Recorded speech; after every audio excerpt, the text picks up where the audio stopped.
The year was 1872, and Wyoming had teeth. Bitter winds carved through the plains with the bite of a broken promise. Sunrises came pale and cold, clawing across a landscape of brittle grasses and stubborn soil. The war had ended, but the battle never really stopped, at least not for James Cutter. James lived alone at the edge of the Red Ridge Valley, where the land buckled into distant hills and the nearest neighbor was 3 miles of dust and silence away. His ranch was a modest sprawl of broken fences, hollow barns, and stubborn cattle that survived more out of spite than strength. The house was plain, wooden, weathered to gray, the color of old bones. Inside, the hearth still crackled, but it warmed no laughter. It was a house that remembered voices it no longer heard. He was 41, though he looked older. Grime and sun had carved lines deep into his face. His left leg gave him trouble in the cold, a gift from a mini-ball that passed clean through in the war. That leg slowed him some, but not enough to keep him from ranch work or the long silences that settled like ash. He spoke little, slept less, and carried his memories like stones in his coat pocket. He didn't drink, not because he was virtuous, but because he'd tried once, and it didn't drown the ghosts, it just taught them to swim. That morning, James sat at the wooden table with black coffee and a plate of cold cornbread. The edges of the window panes shivered with wind. The ranch ledger sat open beside his plate, and the numbers bled red down the margins. His cattle were thinning, hay stores low, and the winter ahead promised no mercy. He had no heirs, no family left back east, and no reason to keep fighting for land that only answered kindness with blizzards and dust storms. Still, something in him refused to let go. Just before noon, the hooves came. Quick, sharp, urgent. James stood, the rifle already in his hand before he reached the door. He opened it just as the sheriff's horse rounded the edge of the fence line. Sheriff Eli Halden rode up, his duster flapping behind him like a kite of dust and leather. He dismounted with a grunt and led a second horse behind him. On its back sat 2 children. James blinked once, slow. "James," Halden said, voice low, tight. "I wouldn't come if it wasn't real trouble." James said nothing, only looked past him at the 2 girls on the horse. The older one sat stiffly, spine straight, her hands resting on the reins though the animal was being led. She looked maybe 13. Sharp face. Hollow eyes. The smaller one, no more than 6 or 7, clung to her back, thin arms wrapped around her like rope. "They need somewhere for the night," the sheriff said. "I ain't a boarding house." "I know. But the town's stretched thin. Pastor's wife is down with pneumonia, and the schoolhouse is full of fever cases. I already asked around. You're the only soul this side of the ridge with a roof that isn't leaking and a stove that burns." James looked at the girls again. The younger one's face was half buried in a faded doll, its yarn hair tangled and filthy. The older girl's eyes met his. There was no pleading in them, no fear. Just the kind of quiet you only see in people who've watched something they loved vanish. James leaned against the doorway, arms folded. "They yours?" They were the Barclays girls. House fire 3 days ago. Pa was working on the roof when it started. Ma got trapped inside. No survivors. Girls were in the woods when it happened, gathering kindling. They came back to smoke and ashes. James frowned. "You feed them?" Halden nodded. "Had stew at my place. They ate, but quiet." He didn't ask again. Just waited. James shifted. He thought of the nursery behind the curtain, untouched in years. He thought of the silence that had made itself a tenant in his home, fat and suffocating. He looked at the little girl again, her hands clenched around that doll like it was her last link to something warm. "All right," he said. "Just for the night." The sheriff helped the girls down. "This is Clara," he said, motioning to the elder. "And the little one's Lily." Clara nodded slightly. Lily didn't look up. James stepped aside and held the door open. Clara entered first, moving with a soldier's posture. Lily followed, nearly stepping on her sister's heels. "I'll check back tomorrow," Halden said. Appreciate it, James. The door closed behind them with a heavy finality. Inside, the room felt smaller than usual. Clara took stock of the space quickly. 2 chairs, 1 cot, a hearth, some shelves, a barrel of water, and a table covered in papers and tin cup. She ushered Lily toward the cot without waiting for permission. James ladled some leftover beans and potatoes into 2 bowls, set them on the table. He didn't say much. Neither did the girls.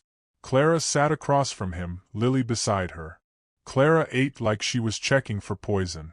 Lily didn't eat at all, just sat there with the doll against her chest. You can sleep on the cot, James said. I'll take the floor. Clara nodded. Lily blinked up at him, said nothing.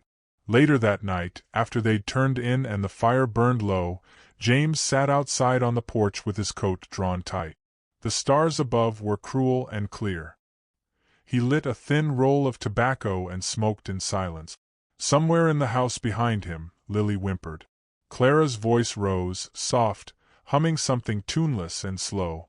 A lullaby, maybe, or just something she made up to chase off the dark. He leaned his head back and exhaled smoke into the cold night air. That sound, Clara's voice, it scraped at something in him. Not pain, exactly, but the memory of a feeling he thought long buried. The next morning, James found Clara already outside, breaking ice from the water trough with the back of a hatchet. The girl worked deliberately, sleeves rolled up, breath pluming white in the air. You don't have to do that, James said. Clara didn't stop. I can work. You got gloves? She held up her hands, red and raw. Used to worse. James watched her a moment, then went inside and returned with an old pair of leather gloves, cracked at the knuckles. He handed them over without a word. Clara took them, nodded once. Lily stood in the doorway, watching. James turned to her. You hungry? She blinked. A faint nod. He knelt by the fire and warmed what remained of last night's beans. As he handed Lily the bowl, she murmured something, too soft to catch. Her fingers trembled as she took it. The doll was tucked under her arm like a second heart. Clara came back in, her arms trembling slightly from the cold. She moved to the hearth without asking and knelt beside Lily. James sat down across from them. Watched the way Clara placed one hand on Lily's back while eating with the other. Watched how Lily leaned into her without looking. He cleared his throat. Your folks, they good people? Clara hesitated. Yes, sir. James rubbed a thumb along the rim of his coffee mug. My wife died 2 years ago. Daughter didn't make it through winter. Clara didn't say anything, but her hand never stopped moving on Lily's back. Later, when the sun was higher, James led them out to the small barn. He showed Clara how to check the chicken coop, gather eggs, repair a broken hinge on the feed gate. She learned fast, didn't flinch when the hammer missed and bruised her thumb. Lily watched from the fence, the doll in her lap, legs swinging slowly. They didn't talk much, but it wasn't silence anymore. It was something else, something shared. That night, when the wind rose again, James stood in the doorway of the nursery, the room behind the curtain. Dust lay thick on the crib. He ran a hand along its edge, then turned and fetched 2 blankets from the old cedar chest. He handed one to Clara. For Lily. Clara took it gently, eyes steady. Thank you. The fire was down to embers. James poured water over it slowly, watching steam curl into the rafters. The girls lay curled on the cot, Lily wrapped in the blanket, breathing slow and even. Clara kept watch a while longer before drifting to sleep. James sat at the table, the photograph of Marianne and their daughter in his hands. He hadn't looked at it in over a year. He didn't weep. He hadn't since the funeral. But as the fire hissed its last breath and the wind rattled the shutters, something inside him shifted. It wasn't healing. Not yet. But it was no longer just grief. It was the beginning of something else. When he rose to put another log on the fire, he did so with a sense that the silence in his house was no longer empty. It was waiting.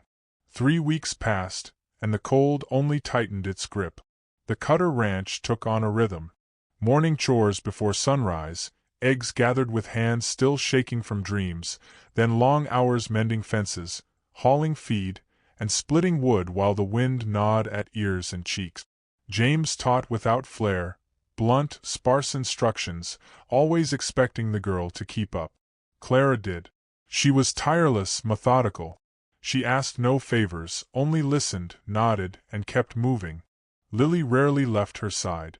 Wherever Clara went, the little one followed, eyes wide, silent, that ragged doll pressed close as a talisman against the creeping dread that still hadn't left her. James began talking more, not much, but enough to mark the difference. He pointed out landmarks as they rode the edge of the property line. Showed Clara how to read weather by watching the animals and the trees. Even let her fire the rifle once, steadying her stance, correcting the grip of her small hands without a word of praise when the bullet hit the post. Clara didn't need applause, just the chance to prove she could. It was a still morning when Sheriff Halden returned, breath fogging in the saddle air, his face tighter than usual.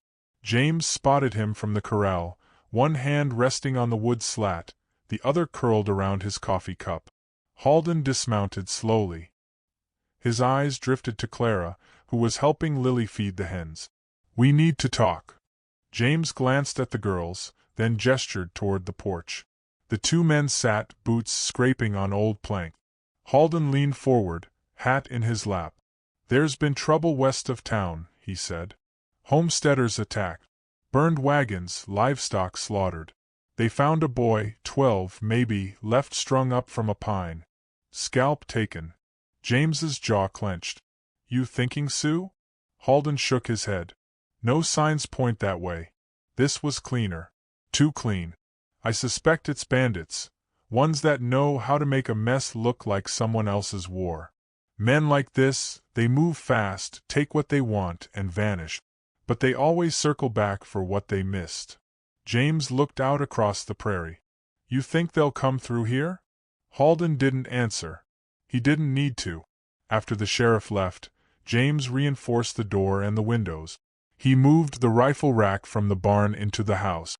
Clara watched quietly, eyes flicking between his hands as he loaded shells into the Henry rifle with practiced efficiency. "Will they come?" she asked, voice brittle. James didn't lie. "Maybe." That night, Clara didn't sleep. James heard her moving, pacing the creaky floorboards after Lily drifted off. He didn't stop her.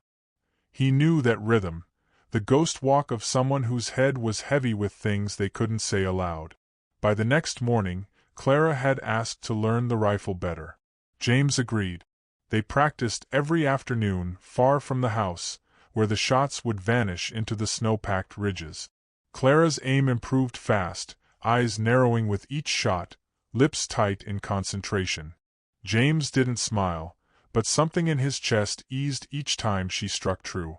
Lily watched them both from a tree stump, the doll in her lap, fingers never still.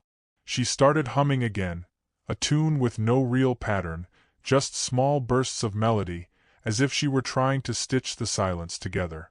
But peace never lasted long out here. On the 8th day since Halden's warning, the Cutter herd came back wrong. James noticed first, 3 cattle missing. A 4th limped, a long slice cut across its flank. Not a coyote. Too clean. Too deliberate. That night James didn't sleep. He stayed by the window, rifle across his knees, breath tight. Clara, silent as always, moved her bedding to the far corner of the room where she could keep Lily between herself and the door. At dawn, smoke stained the sky in the west. James rode out alone to the ridgeline, scouting. What he saw made his stomach turn. A settler's wagon gutted and blackened, 2 bodies curled like dried leaves in the frost. No signs of struggle. Just execution. Whoever did this wasn't rushing. They were sending messages. When he returned, Clara was waiting on the porch. James dismounted, brushing ash from his coat. "Get Lily inside." She obeyed without question. That evening, as the fire crackled low, James pulled an old oilskin-wrapped bundle from beneath the floorboard. Inside was a Colt Army revolver, 3 boxes of cartridges, and a faded leather holster. Clara watched without a word as he handed her the revolver. "It's heavy," she said, testing its weight. "You'll get used to it." Clara took it like she took everything else, with solemn eyes and a firm grip. She cleaned it herself, under his watch, then reloaded and holstered it with a smoothness that unsettled James in a way he couldn't name. She was learning too fast. Not just how to shoot, but how to be something different. The wind howled that night, and James woke with a start. Footstep. Not animals. Not wind. He slid from the bed, rifle ready. Clara was already sitting up, the revolver in her lap. In the dim red glow of the hearth, their eyes met. She nodded once, and they moved without a sound. From outside, the creak of a boot. Then another. A whisper in the dark. James pointed Clara to the corner behind the woodpile, where Lily slept beneath two quilts. Clara crouched beside her, arms shielding her without waking her. Then, glass shattered. The back window. James raised the rifle, breath frozen in his throat. A shadow darted past the broken pane. Another form crept toward the front door, silhouetted in the moonlight. He fired. The shot exploded through the silence. One man went down hard. James saw the body crumple like a rag doll. Another fired back, the ball splintering the doorway inches from James's head. Clara returned fire. 2 quick shots, steady and measured. No scream followed, but the footfalls retreated. Lily awoke crying. Clara scooped her up, pressing the doll into her hands. James took the moment of quiet to load more shells. The silence returned. Then a voice, low, slick, southern. "Well now, ain't this a lively welcome?" James knew the voice. Caleb Birch. A deserter turned raider. Meaner than most. Had a way of making cruelty feel like kindness until it bled. "You've got something we want," Birch called. 2 girls. "Pretty little things. We don't want your land. Hell, we don't even want your cattle. We just want what's ours now." James didn't answer. Didn't need to. Birch went quiet again. A long minute passed. Then fire. The back shed went up first. James saw the flicker catch through the broken window, heard the chickens screaming before the heat silenced them. "They're burning us out," Clara said. James turned to her. "Take Lily. Out the cellar door. Circle to the ridge. Stay hidden. I'm not leaving you. You don't get to argue." But Clara didn't move. James stepped forward, voice harsh. "You're not ready for this fight." Her mouth pressed tight. She looked down at Lily. "Then give me something to do." James hesitated, then handed her the shotgun from the mantel. "If they breach, aim for center. Don't waste rounds." He opened the cellar door and motioned for her to go. She pulled Lily close and descended into the dark, silent as falling snow. James turned back to the front and waited. The first man through the door didn't make it far. James fired once, the force flinging the intruder backward like a puppet with cut strings. But they kept coming. The room was smoke and firelight and chaos. A hand grabbed James's arm. He twisted, slammed the rifle but down hard. Another figure rushed him. He dodged, fired, missed, caught a fist to the ribs, then drove his knee up in return. Bones cracked. Someone screamed. From the cellar, the distant sound of Lily crying again. Then a shotgun blast. Then silence. James's vision narrowed. He fought like a man with nothing left to lose. They kept coming, but not fast enough. By the time it ended, 3 men lay dead. One crawled, groaning, a shattered leg dragging behind him as he tried to reach the open door. James stood over him, breath ragged. "Tell Birch he comes near again. I won't stop at warning shots." The man spat blood, nodded. James kicked the rifle away and watched him crawl into the dark. He turned back to the cellar. Called out once. "Clara." No answer. He rushed down, shotgun raised, ready for more violence. Instead, he found Clara kneeling beside Lily, who sat blinking in the lantern light, doll in hand, unharmed. One of Birch's men lay behind them. Clara's hand was shaking. Smoke curled from the barrel of the shotgun. James stared. Clara didn't look up. "He found us. Said he'd kill her. I didn't think, I just..." You did what you had to, James said. She nodded, still not blinking. I didn't feel anything. He looked at the man. Looked at her. She wasn't lying. And something about that scared him more than all the blood. He helped her up. Let's get upstairs. The fire from the shed was spreading. The sky was orange, the prairie hissing with flame. James and Clara worked quickly, hauling water, stamping out embers, dragging buckets from the well. By dawn, the fire was dead. The smoke remained, heavy and sour. Lily slept again, finally tucked safe beneath the quilt. James sat on the porch steps, blood on his hands, ash in his beard. Clara joined him. They'll come again, she said. He nodded. But I'll be ready. He looked at her, and for the first time, saw her not as a child surviving, but as something else. A flame inside the ashes. Whatever came next, she wouldn't be running. And neither would he. The days that followed were brittle with silence. Ash coated the Cutter ranch like mourning veils. The barn was gone. Only scorched beams jutted from the blackened ruin. Smoke still clung to the air, drifting through the winter haze like a ghost with unfinished business. James and Clara worked through it without words, rebuilding what they could, burying what they couldn't. There was no time for grief. Just the cold, and the knowing that the men who came in the night weren't done. The town whispered about it. Some called it bravery. Others called it foolishness. An old rancher holed up with 2 orphans, fighting off trained killers like it was still wartime. But no one came to help. Not really. A few neighbors rode out to check, dropped off supplies, muttered something about God's will, then left before dark. No one wanted to get caught in the crossfire when Birch returned. Clara didn't ask for protection. She sharpened fence wire, buried traps near the shed ruins, and practiced reloading with a speed that made James raise an eyebrow. He didn't tell her to stop. There was steel in her now. Hardened, quiet. The kind that doesn't make a sound until it breaks something. But Lily started talking again. At first, it was just to Clara, whispers about her doll, about things she remembered from their mother's cooking, or songs she thought she heard on the wind. Then to James. Simple questions. Honest ones.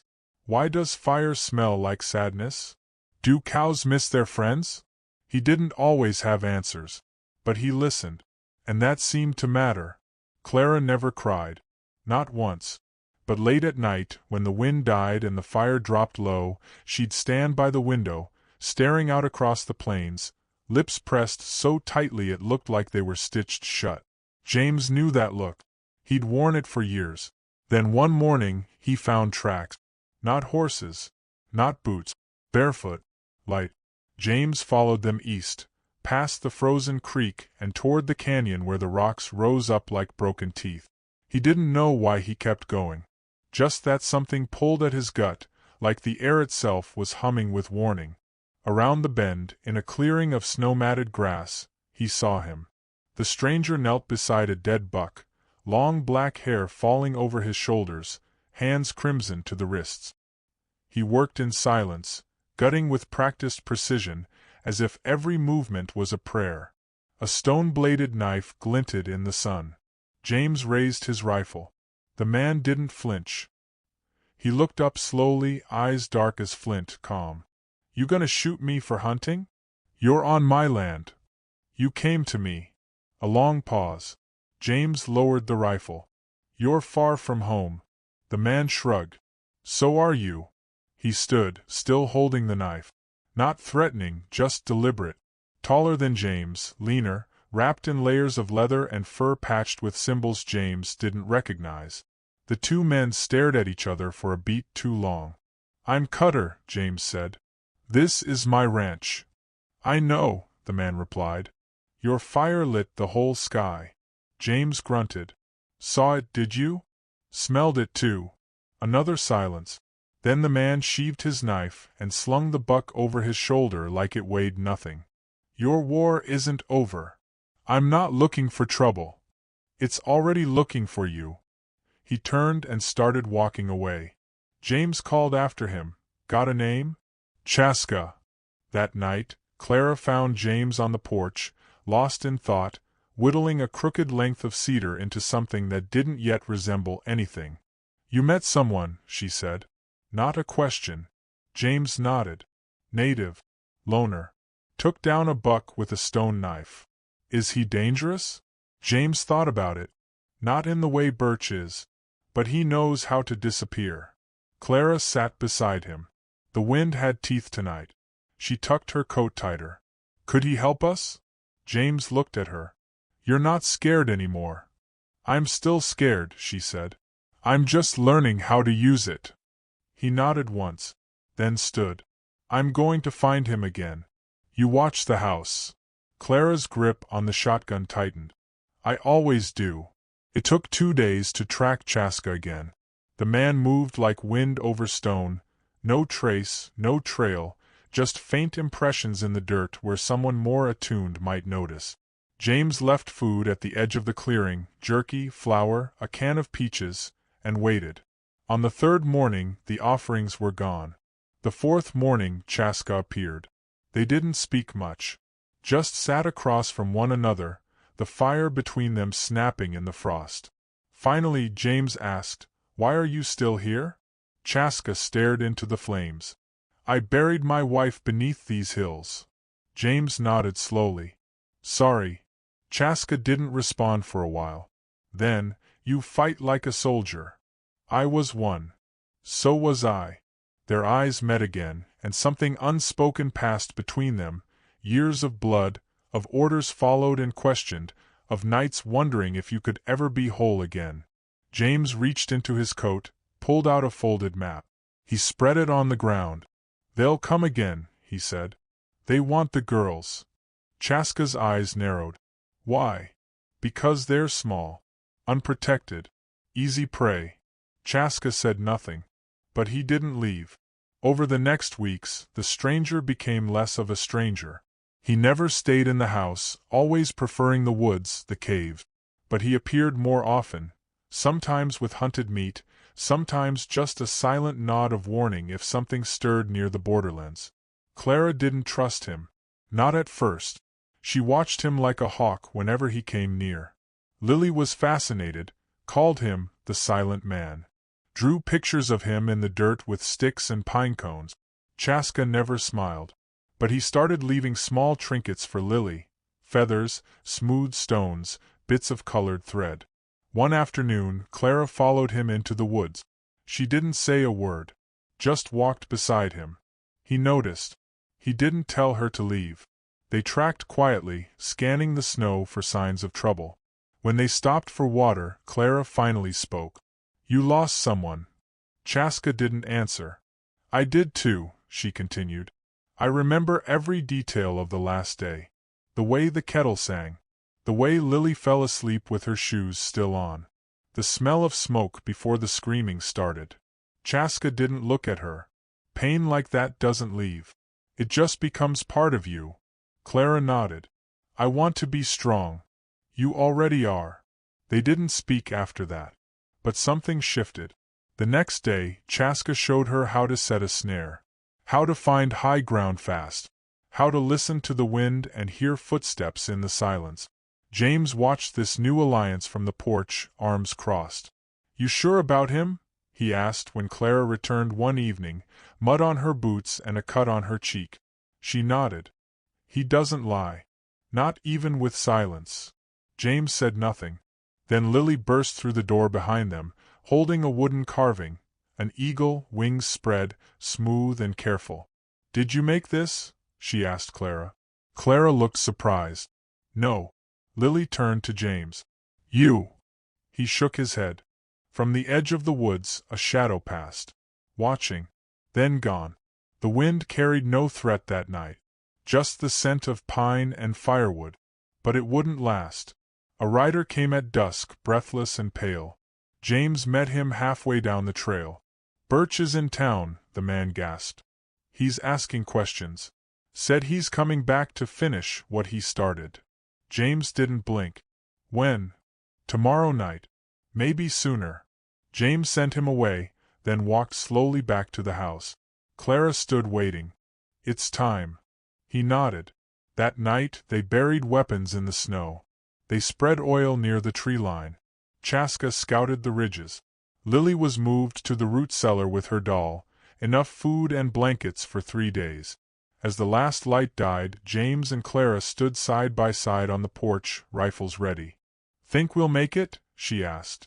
He didn't answer at first. Then, "Doesn't matter. We're not giving them anything." She nodded. In the distance, wolves howled. James turned to her. "You know, when I took you in, I didn't expect any of this." Clara's voice was steady. "Neither did I." He looked at her, really looked. Not as a burden. Not as a kid. But as something more. Family. The kind that's earned, not given. And somewhere beyond the hills, hoofbeats began to rise. The wind whispered through the skeletal trees, carrying the scent of smoke and cold earth, a restless breath that seemed to stir every shadow on the Cutter ranch. Night had wrapped the land in a cloak of darkness, pierced only by the faint flicker of a fire deep within the ruined barn. James crouched near the ridge, muscles taut, senses sharpened like the edge of a knife. Beside him, Chaska was still, a silent silhouette against the brittle landscape, his eyes scanning the valley with unflinching calm. The moment hung suspended. The distant rumble of hooves grew louder, the shapes of men emerging like ghosts from the swirling dust. Birch and his gang were coming back, their thirst for vengeance more violent than ever. James's heart hammered, each beat a grim reminder of the stakes. The girls, the ranch, their very lives. Clara and Lily waited inside, shadows flickering on the walls from the embers of a dying fire. Clara's fingers tightened around her shotgun, her jaw set with steely resolve. Lily clutched the wooden eagle, an emblem of fragile hope, and whispered a quiet prayer for the dawn. Then the first gunshot shattered the silence, a sharp crack that rippled through the night like thunder. The battle erupted with savage intensity. Birch's men poured over the ridge like wolves unleashed, gunfire cutting swaths of danger through the frozen air. Clara answered back with a fierce precision born of desperation and courage, each shot a statement carved from fear and love. James moved like a ghost through the chaos, every breath measured, every movement deliberate. Beside him, Chaska was a force of nature, swift, lethal, silent, dispatching enemies with cold efficiency, his stone blade gleaming like a shard of night. The earth trembled beneath their feet, the clash of survival echoing through the valley. Suddenly, a figure lunged at James from the shadows. Wild-eyed, desperate, a knife flashing toward his throat. James twisted, pain searing through his forearm as the blade nicked skin and muscle. Gritting his teeth, he wrestled the attacker to the ground, the man's eyes wide with shock and fear as Chaska appeared, his blade swift and merciless.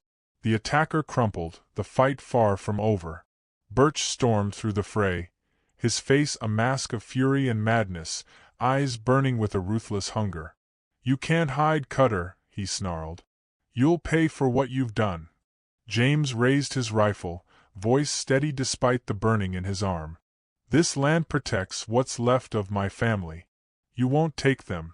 Birch charged, fury crashing like a tidal wave. The two men collided in a brutal melee, fists pounding, bodies crashing against the earth, raw desperation fueling every strike.